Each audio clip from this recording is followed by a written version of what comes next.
What's worthwhile to consume, consider, believe, say, and do towards peace of mind, vitality of body, and joy of spirit? I'm Ramsey Zimmerman. Join me for healthy living, motivation, and discussion. For many of us, it's like, oh, I just want more time. I want more money. I want more freedom. And it's like, for what? Like, what would you actually do with it? And like, what would be enough, right? So it's like, if it was just, this time, is it like putting your feet on the ground, going to the ocean? Is it like, I just want to lay down on the floor and be quiet? So that's like a blue zone kind of thinking. It's like, in the slowing down, I can think about what lights me up and then how it can be a part of being in service or connecting to my soul's purpose. Hey there, it's Ramsey here. That was Veronique Ory. Veronique visited all 5 of the traditional blue zones in the world in 2025, and we chatted about how life in a blue zone is different from the typical life in America. Veronique leads retreats around the world, is a yoga instructor, and is the author of Shine on and Off the Mat. Blue zones are places where people are known to live exceptionally long, based on a bunch of different factors. We talked a lot about what those lifestyles are like and how we all might incorporate them into our lives wherever we live. Let's take the time to listen and think about how to take the time to slow down and enjoy our days. Hey Veronique, how are you doing today? I'm great, Ramsey. Happy to be here with you. Well, I'm really glad that you're here too. You are a yoga teacher, an author, and a global retreat leader. I understand that you spent time in all 5 of the blue zones this year. Is that right? It's true. Yeah. Well, I want to hear kind of all about that and how that's different from like Anytown, USA. But first, I'd like to hear kind of more about you and your background. Where are you from? What was it like for you growing up? Yeah, thank you for that. I am originally from Montreal, Quebec in Canada, and I moved to Toronto, and my dad's job transferred when I was 6. And so I grew up most of my life in Albany, New York, a couple hours north of Manhattan. And I grew up an only child to 2 parents who are in finance, money. My mom's an accountant. My dad's a financial advisor. And there's actually a lot of accounting and right brain kind of sensibility. Is that right brain? Left brain. Left brain. Yeah. Thank you. I was like, that doesn't sound right. Left brain sensibility. You really have some right brain too, then. I definitely have a lot of right brain, but or a lot of left brain. Yeah. So yeah. So 2 finance/accounting/money parents. Mm-hmm. And was that you, or were you like completely different? I was completely different. I grew up really influenced by my grandparents' generation on both sides. My grandmother on my dad's side was a phenomenal baker and cook, and she made drapes by hand and was very adept at creating from nothing. It's the old story. They came from Hungary with nothing but the clothes on their back when my dad was just 10 years old. And she just really loved bringing people together. And it just felt like such artistry, the way that she really valued family above everything, like loved with her entire being. And my grandmother on my mom's side was a phenomenal painter. I have some of her pieces in my home, just really stunning art, even in the framing that she chose for each of her pieces, just so talented. And I feel like I get a lot of my influence from them. I was always encouraged. My earliest memories was to put on shows and in my grandparents' living room with an Elvis Presley microphone that they connected to a double tape deck, and I would sing Somewhere Over the Rainbow. And Oh, my that's so great. my grandmother actually she made costumes for me. Just, there's some phenomenal old photos of me as a small child wearing kind of gypsy like costumes, and it's just like a casual Sunday in the living room. Mm-hmm. And so it always felt like dress up and play and being creative. And so I just really loved that feeling of bringing people together and being in the space of joy and connection. And that's definitely a thread that has carried me through getting a theater degree and starting my own nonprofit theater company in Los Angeles when I was 22, and then moving to New York City and feeling like, like the song, if you can make it there, you can make it anywhere. So pounded the pavement and did the thing through my 20s and 30s, and then was feeling like I love the artistry, and is there a way to be in this connection that I'm not giving my power away, right? That like my happiness isn't contingent on getting cast in a play or getting a favorable review or winning this grant from my theater company, but rather I can be in the space of connection and storytelling where we are all uplifting one another. Like there isn't failing, there isn't success by these exterior metrics, but rather we're existing in a way that is in this continual evolution of growth. And so it's really brought me through some very dark, challenging times, and felt like in a lot of ways when I came to arrive to the yoga practice fairly late in life, comparatively, I was 32 years old. I didn't realize that I wasn't breathing until that point. I was definitely running a marathon at a sprint pace, and then I really needed to slow down to really come into this next, what I call this chapter of my life. Mm-hmm. And yeah, just always peeling back the layers. Yeah, for sure. And the blue zones are known for kind of the opposite, right? Like not being running as fast, hustle and bustle. But for folks who are not really familiar with that term or the idea, how do you describe and characterize blue zones? Yeah, so there's 5 identified blue zones in the world right now. Loma Linda, California, Okinawa, Japan, Sardinia, Italy, Korea, Greece, and the Guanacaste Coast or area in Costa Rica. And they have been labeled blue zones. They were circled in blue on the map as spaces of longevity, where they have the most centenarians, or people that live at least 100 years old per capita.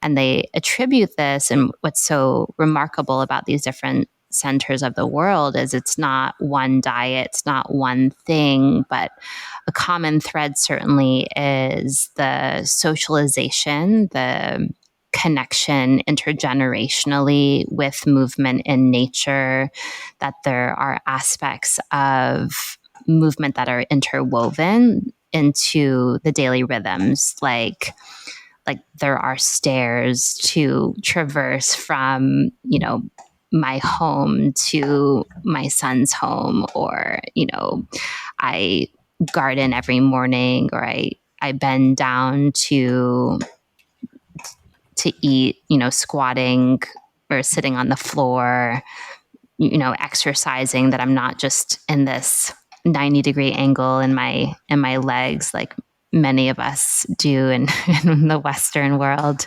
just in chairs as I sit here on the floor speaking with you. Well, at So least you're sitting on the floor. I'm sitting in a chair. yeah. Feel free to stand up at any time. In fact, everyone listening, stand up, stretch your arms overhead, take a deep breath, look to Yes, the sky. totally. Yeah. And connecting to purpose, to faith, to really finding spaces of rest. So, I've woven through by visiting, and what's so interesting is this idea came to me, just to back up a little bit. This idea came to me when I was in Sardinia. I was helping on a women's retreat, guiding yoga and mindfulness for a mastermind coaching program that I was a part of, and everyone had stayed up late, and I was practicing sobriety, and I was up hours before everyone, just in silence. And this idea came to me like what would it be like to travel to all 5 blue zones in 1 year? And in my typical, I suppose this is where like the mathematical influence comes to mind, where I try to like map it out into a spreadsheet. Like I want to, organize where where the flight pattern goes. And it was like, okay, well, I'm definitely going to Costa Rica this year. So maybe next year I'll do 3. And then the following year I'll do 4. And then I thought, why don't I just do 5 next year? Like 5 in 2025, that has a nice ring to it. And so I actually put it into ChatGPT, and I was like, can you space these out equally throughout the year where it's never below 72 degrees and I'm, around a full moon? Like there were different qualifiers that I wanted to arrive to each place.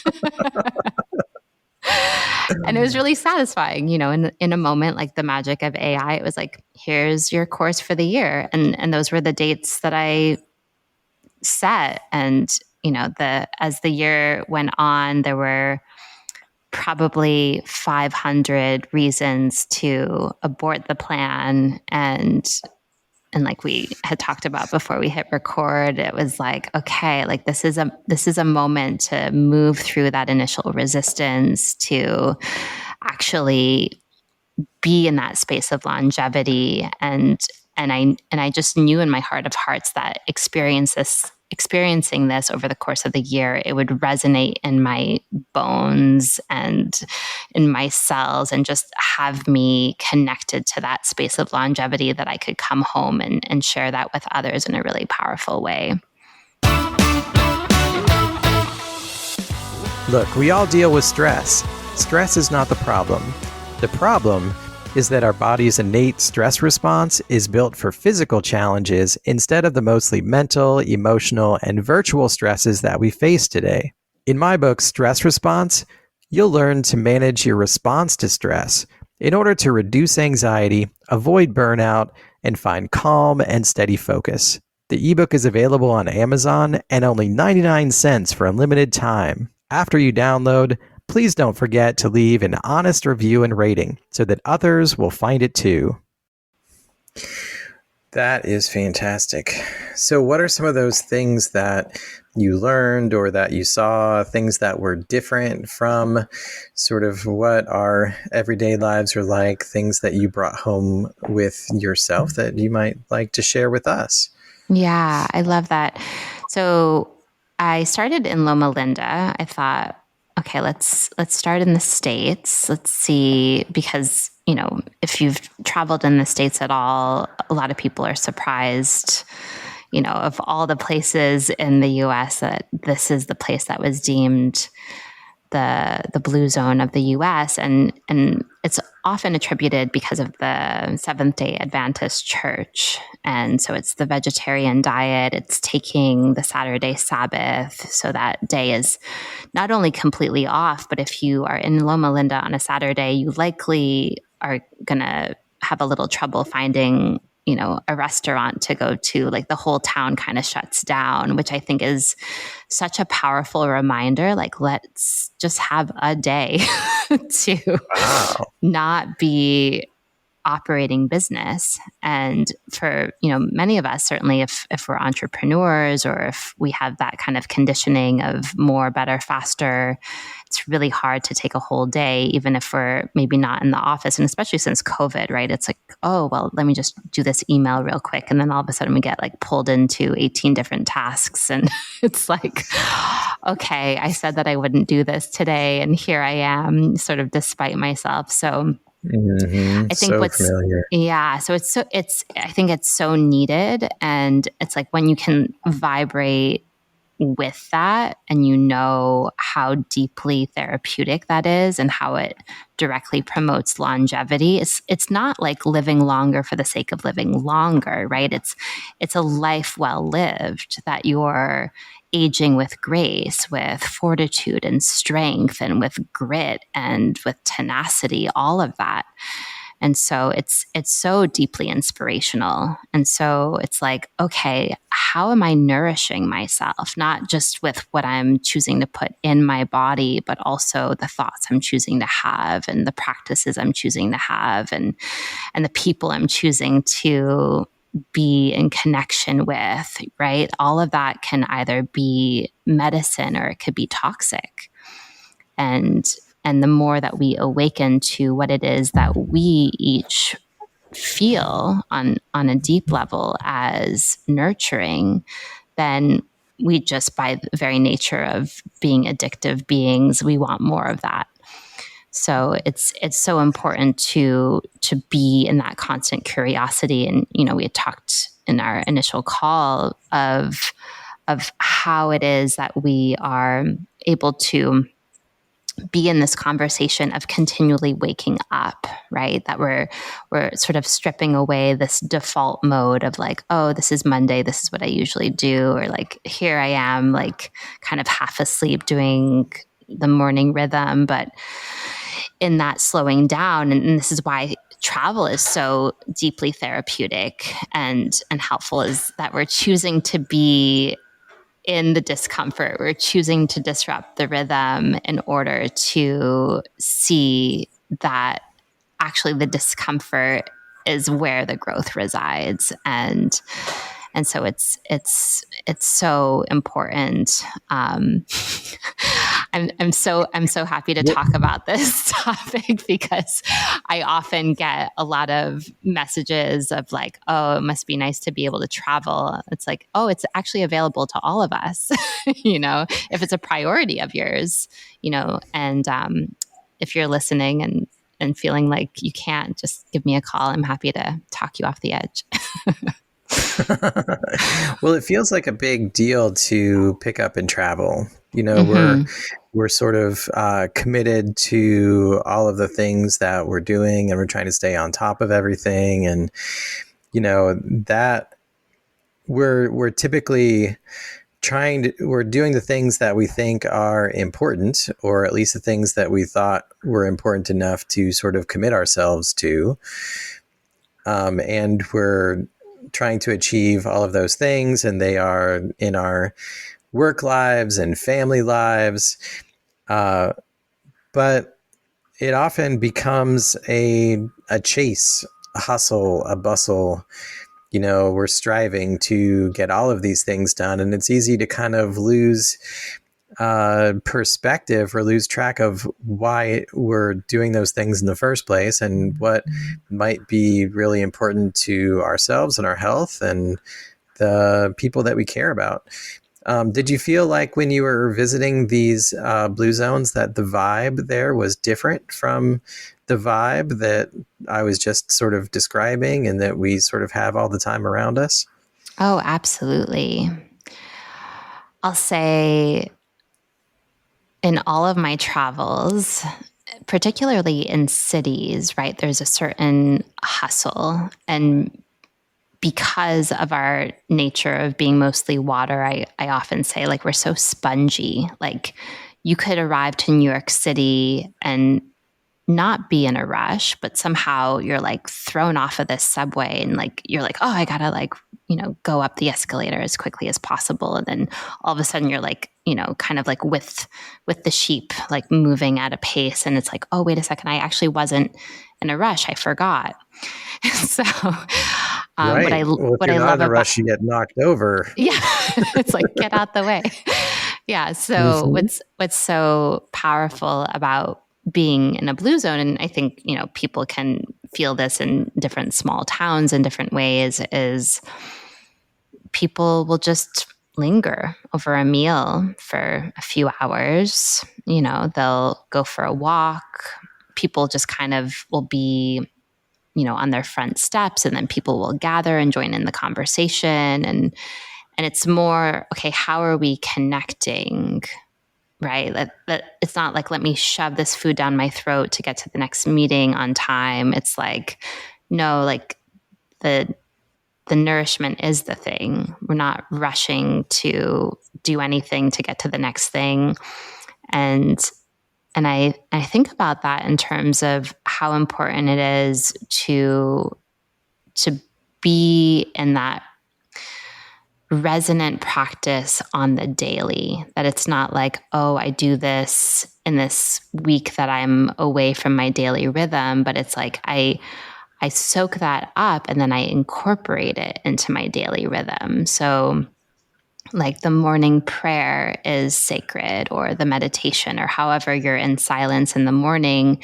And then it's like, oh, actually, like this conversation is also a prayer. And like my walk with my dog is also meditative. And, so it's never like, oh, I'm also going to simultaneously respond to these 5 emails in the midst of this conversation.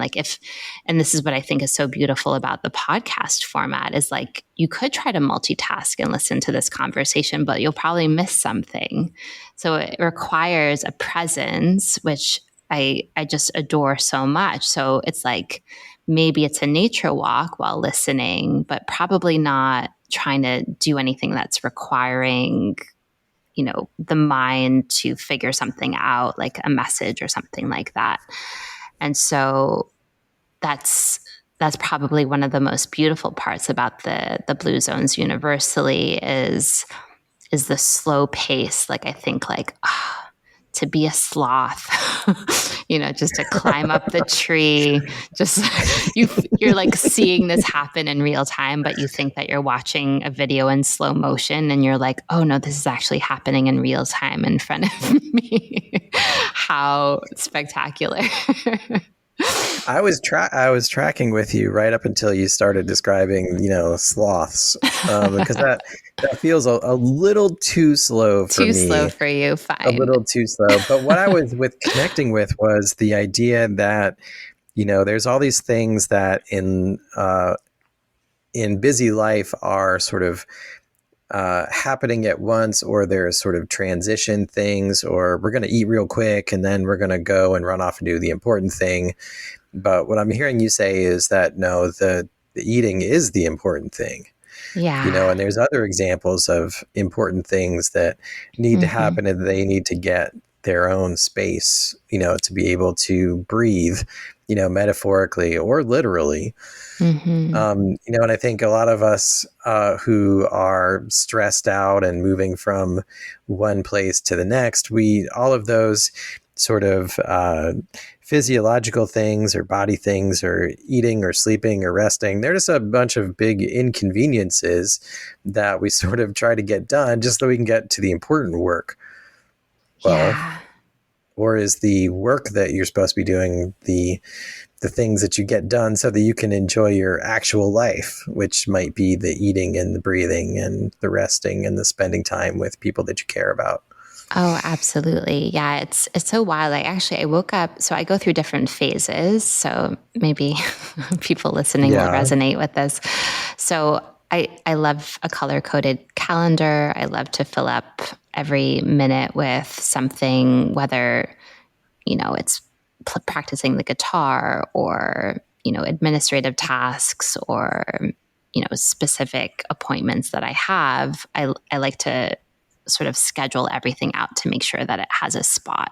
So rather than having a running to-do list, I'll actually like put them in my calendar as appointments, just to make sure that everything gets done on a certain timeline.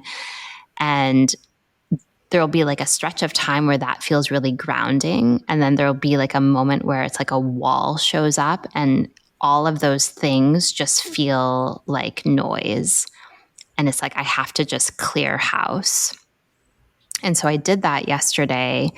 And I think it's so important that we do inventory on the regular in the beginning of the month, or really just any moment is a great day to begin again, right? Where you just decide, like, what is actually necessary, right? Mm-hmm. Or perhaps what's worthwhile. What's worthwhile, or what's worthwhile, one might ponder. Yes, Exactly. but I Yes. shouldn't interrupt. Yeah. And so what's wonderful about that prompt is then you actually get to run everything through that filter, right? And so in the pause between the question and the response, it's like, whose voice is that? Like, am I thinking, oh, I need to empty the dishwasher before I get in the car and go to my next meeting? Or is it like, oh, I actually could empty the dishwasher later and like have less of a hurried commute and then arrive in a state of calm, right?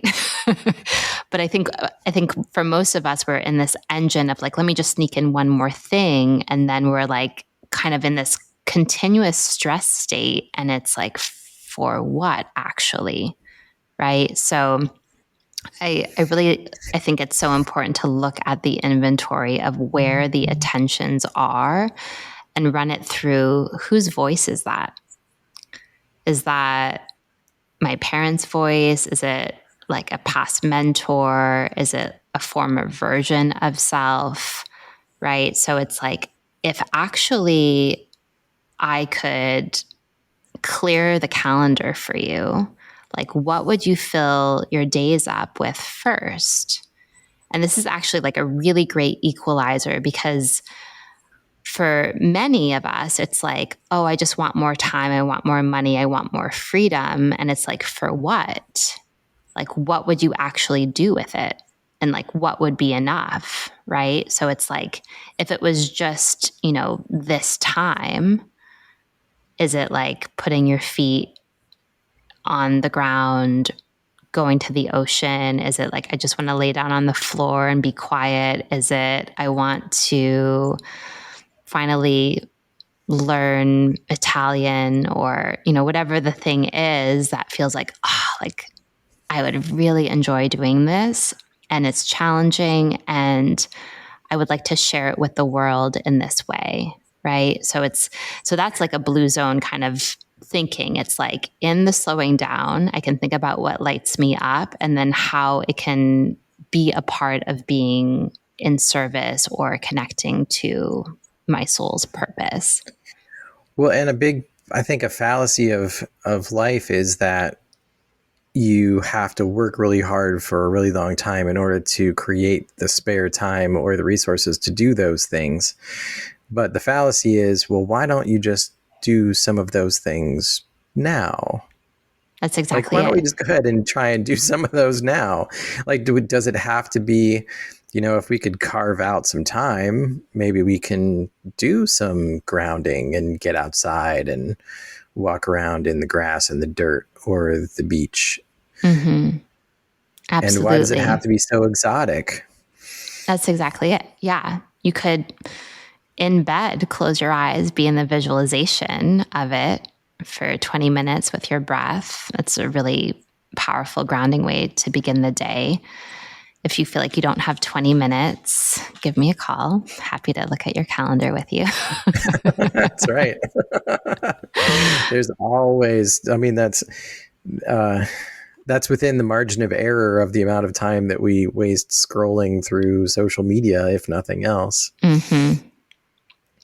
Yeah. So, and I have, I'm at the age now where I feel like, and maybe this is not the age, but maybe this is just the moment where I feel like every time I turn around, someone has passed away.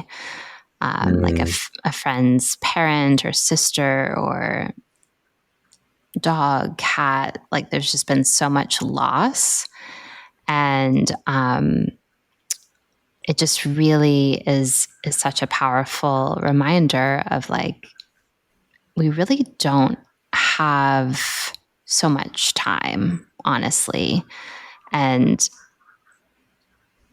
rather than sort of just waiting to get through, this chapter while the kids are still living at home, or this chapter of still working.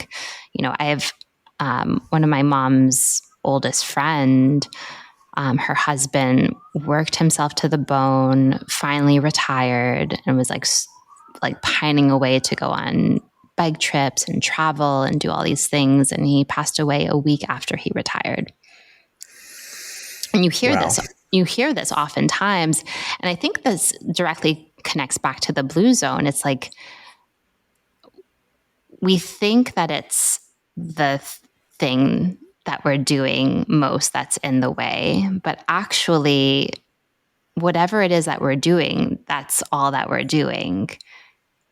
Does that track? So it's like, if your purpose, if you're like in service, and then you take that away, then there's like a certain part of the soul that feels like it's complete. So that's why you hear these stories so often when like someone retires, that they pass away, because it's like, that's the end of the chapter, because that's been like their entire existence. And then the soul, the body is like, okay, like this is the signal that we're done. Versus you could be in service and connection to what actually lifts you up, what you connect to be worthwhile throughout all of it, right? We're not like waiting for something to finalize in order to. There's so many creative ways to be in the life that maybe you wish for, or you dream of, in the here and the now. And a lot of it is the resourcefulness. It's the getting creative with how to incorporate that. And it's such an important attention. Hey guys, do you ever feel like you're going to lose it? Are you doing your best, showing up at work and at home for your family, but struggling, tired all the time, snapping at people, hangry, restless, and not sure what's going on? Well, let me tell you, you need to get better before burnout. I'll send you a free PDF guide and tell you about the 12-week Better Before Burnout journey that we can take together. Visit what'sworthwhile.net to learn more. Getting back to some of the examples of blue zones, tell me more about Costa Rica. Costa Rica is always a place that I've wanted to visit, but I haven't ever been there. But what was that like? Costa Rica is one of my favorite countries on this planet. I have been going there for many years now. It's where I did my first yoga teacher training, and I've traveled there. I've led yoga retreats there, and have had the opportunity to travel to different areas within Costa Rica on both coasts. And when I was there just this recent time, about a month ago, I was in Santa Teresa, and I just felt so deeply like this is Mother Earth in like the purest form. Like you just feel so held. Like the jungle is so alive and it's so lush, and the people are so familiar and welcoming. The food is so delicious. Everything is so fresh, and you'll definitely have the best fruit you've ever had in your life. The mangoes in particular are just extraordinary, and the flavors are just so exceptional. I've flirted with the idea of living there, at least for part of the year. I just love the land, the people, the food, the practices.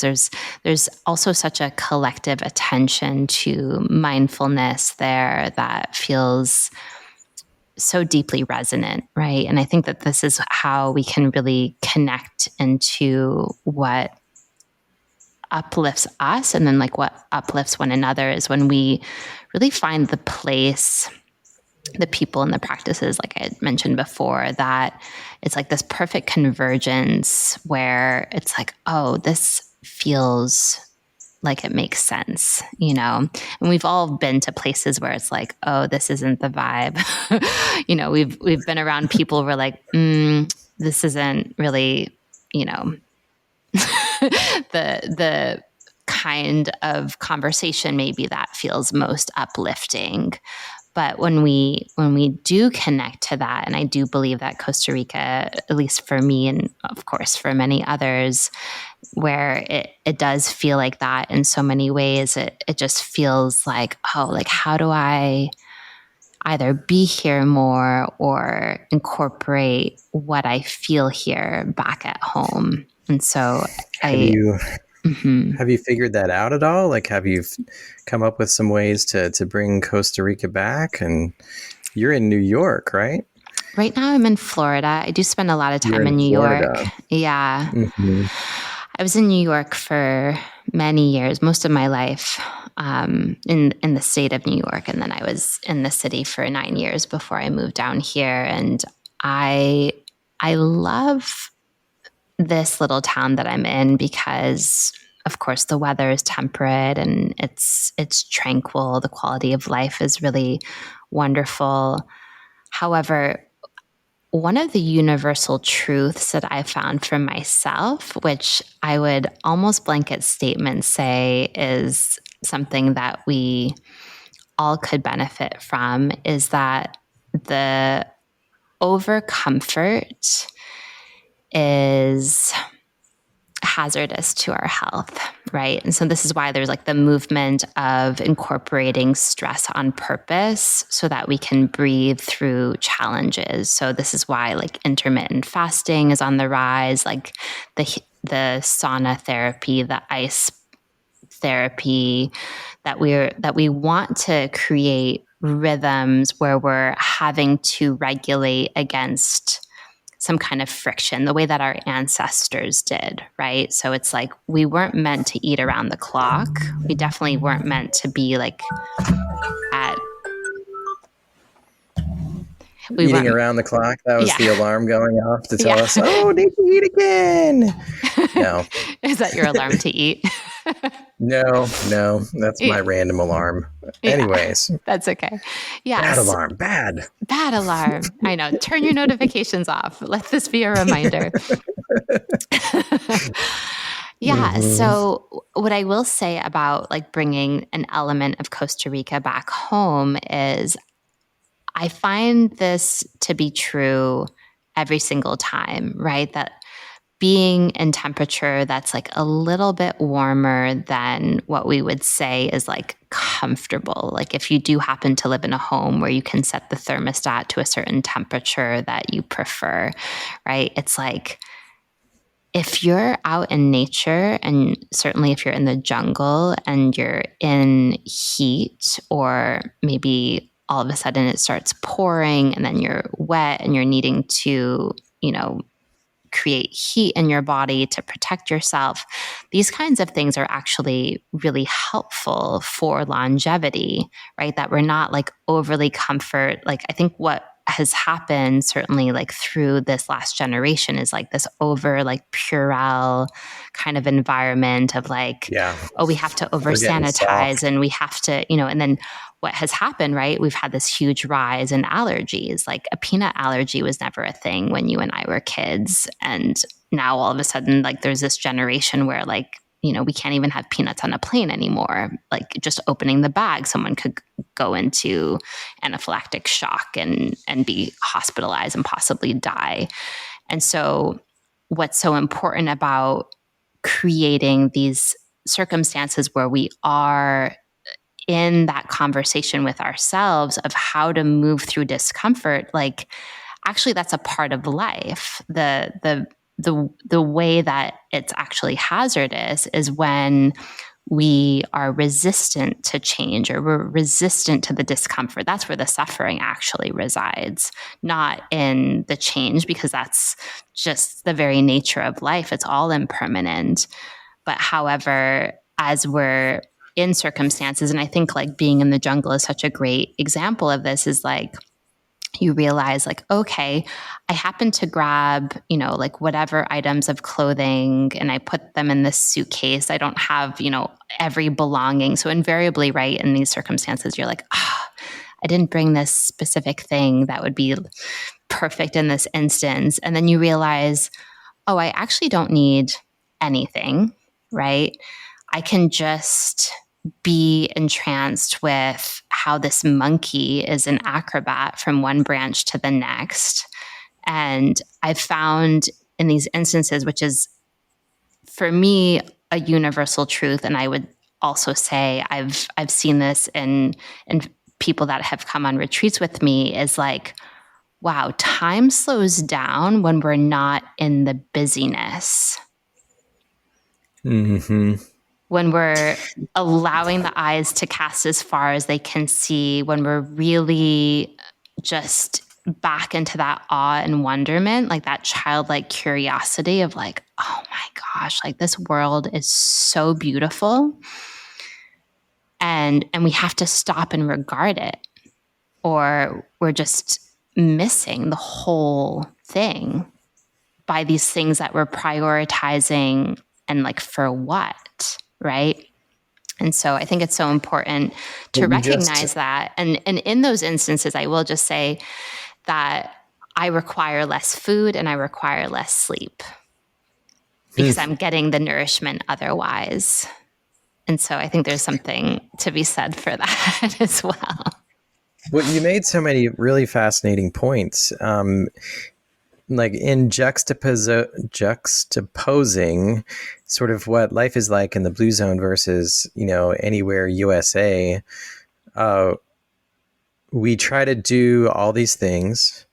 And as we simultaneously feel like it's so important to just smooth everything out, like we need to have the temperature just right, whether it's in the house or in the car, or we're not going to go outside, or we're going to wear our Gore-Tex, and I do this as much as anybody.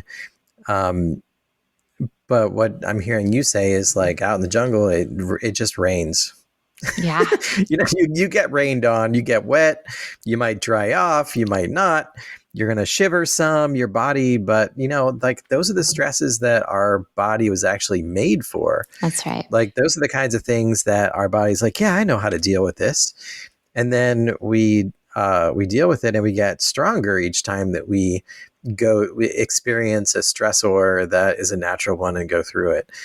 As opposed to, when we're sitting at our desk and we get this really stressful email and our brain's like, oh, but we don't have anything that we can actually do about it because, our bodies were designed to be out walking around in the jungle. They weren't designed to be sitting in a chair in front of a computer. And so then the response that we have to that stress is not appropriate to what's going on. And then what you said about time is so interesting too.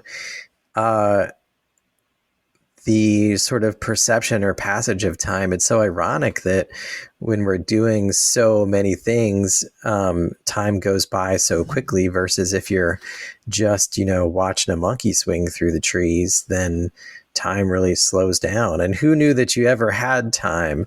It's like you thought to yourself that you never had time to just hang out and watch nature. But if you actually hang out and watch nature, it feels like it takes forever because it stretches out. Like how crazy is that? Yeah, you expand the time. That's actually one of the reasons why I've always been a theater kid where I would more likely still be up at 5 a.m. than waking up at 5, really my entire life. And since I shifted to waking up at 5 and really being in the sacred silence hours, sometimes I'm like, oh my gosh, it's only 5:30. Like it's like, I feel like I've been awake for hours already. Yeah. And so, because I used to be like, okay, I have to try to squeeze in as much sleep as possible. And then I would find myself just catapulting myself out of bed and just kind of going right into the things. And then would always feel like I was behind. And I know many of us are in that rhythm where it's like, well, I didn't go to sleep until this time. And so like I have to, try to get at least, 6 hours at the minimum. And then you're just kind of like bleary eyed and trying to catch up. And then you're, shoving food down your throat until you're like on to the next thing. A lot of us are in that rhythm. I definitely was in that rhythm for many, many years. And so now it's like, I share with my mom, like, oh, like if you got on the mason jar meal train, like you would save yourself so much time. And she's like, well, I don't have hours to be meal prepping. I said, Mom, how long do you think it takes me to make my 7 mason jar meals for breakfast? She was like, probably hours. I said, it takes me 15 minutes. I line up my 7 jars. It's like boom, boom, boom, boom, boom. Like I make my own almond milk. It's in the fridge. And then my future self is like, thank you so much.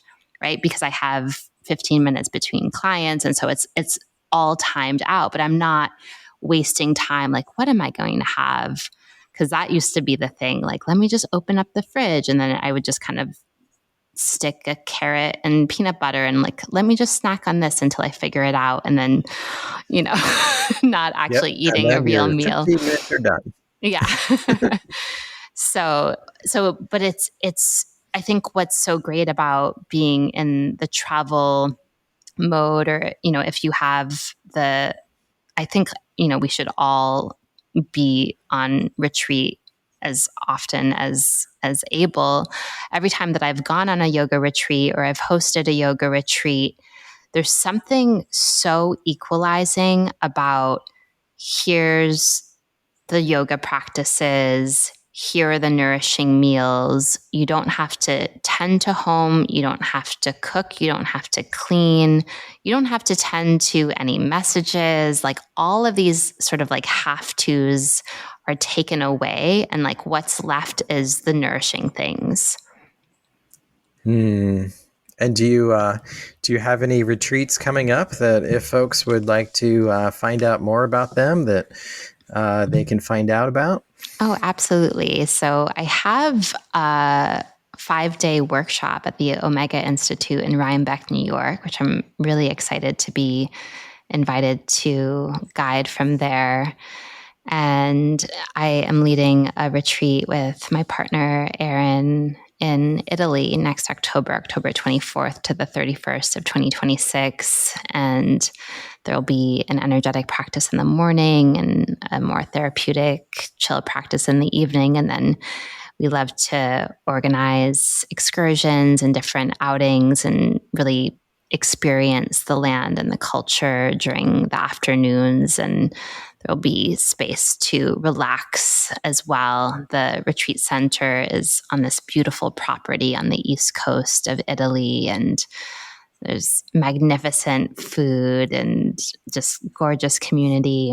And I also host bespoke retreats. So if you have a small group of people that you've been, say, wanting to go to Costa Rica, you can reach out and we can curate and customize an experience exactly to what it is that you're wanting to experience, where you want to go, exactly the timing. And so that's a really spectacular way to journey as well. That sounds wonderful. Hey, how do people find you online? Yeah, so you can connect with me on Instagram. I'm at Veronique Ory. And you can learn about all my offerings on my website, yogawithveronique.com, where you can see my book, Shine On and Off the Mat. I have an online membership called Shine, which is a really great place where you can connect to 20-minute practices where, we've talked 20 minutes is the perfect amount of time to connect to yourself, to your own inner nature. The invitation is to do them in community where you can really be in that blue zone, living exactly where you are. And so you can learn more about that. There's a 7-day free trial. So you're so welcome to join in and see if it resonates for you. And then all the details on the retreats. Those retreats aren't on my website yet, actually. So just Stay tuned. just for people that are in the know, which I think is so important. Like, I think like curating the people to come in that are aligned is so important, and that we're continually connecting with like-hearted souls. So if you are interested in the retreats, you can message me on Instagram or find my contact on my website. Great. Well, hey, Veronique, thank you so much. This has been really great. I enjoyed so much speaking with you, and hope we'll get a chance to talk again soon. Yes, thank you so much, Ramsey. Ready for more? Visit what'sworthwhile.net to listen to podcast episodes, master your response to stress by reading my book, Stress Response, available through Amazon, or to get better before burnout sets in by requesting the free guide. Regardless of where you are in your journey, I'd love to hear from you and talk about how we might move forward together. Please contact me, Ramsey Zimmerman, through the website or on social media like Instagram, Facebook, LinkedIn, or X. Thanks.